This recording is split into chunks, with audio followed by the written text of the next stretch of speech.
sommes à Jumet pour la fameuse journée interprovince.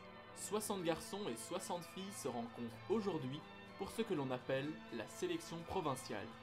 Les meilleurs joueurs sont repérés à l'issue de plusieurs matchs.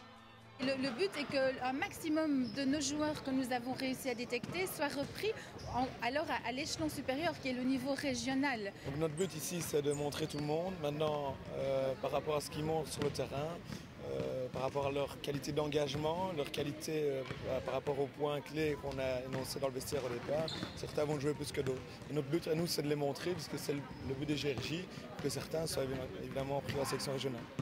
Notre travail en fait au sein des provinces est d'essayer dans un premier temps de détecter un maximum de joueuses et de joueurs, puisqu'il y a la partie garçon, la partie fille. Et au-delà de cette détection, nous travaillons les joueurs pendant 2 saisons. On les travaille avant tout bien sûr techniquement, physiquement et puis psychologiquement. 12 a représenté chaque province de Belgique. Cet événement est la première des 3 étapes de la sélection. Les meilleurs joueurs seront choisis pour le stage régional qui aura lieu à Pâques.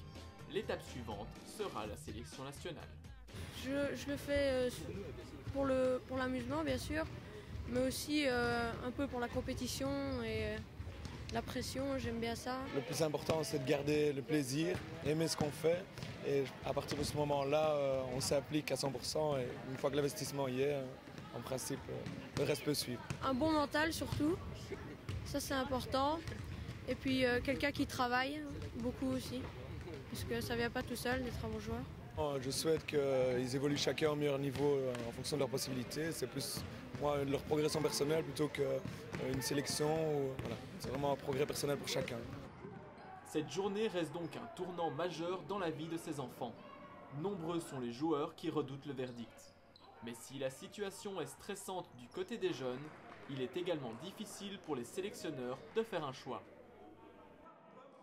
On redoute tous de devoir dire à un enfant « Non, tu ne peux pas continuer avec nous, nous avons bien dû faire un choix ». Et on essaie évidemment de présenter notre choix ou de motiver notre choix de manière la plus pédagogique, psychologique possible. Il y a des enfants qui sont très réceptifs, qui comprennent déjà très bien parce qu'ils arrivent déjà bien à se situer. Parfois, c'est simplement les parents aussi qui n'admettent pas que l'enfant n'est pas prêt, etc. Et alors parfois, c'est plus difficile à gérer même avec les parents qu'avec l'enfant même. Et on essaye de rester en contact avec leur coach, avec leur club, pour voir comment ils évoluent. Et si on peut leur redonner une 2e, voire une 3e chance, on le fait. La porte est toujours ouverte, toujours ouverte. La sélection provinciale permet donc de découvrir de nombreux talents, le niveau de cette année étant relativement élevé.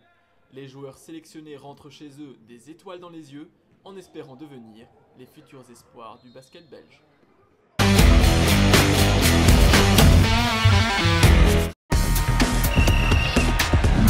Etias, assurément basket.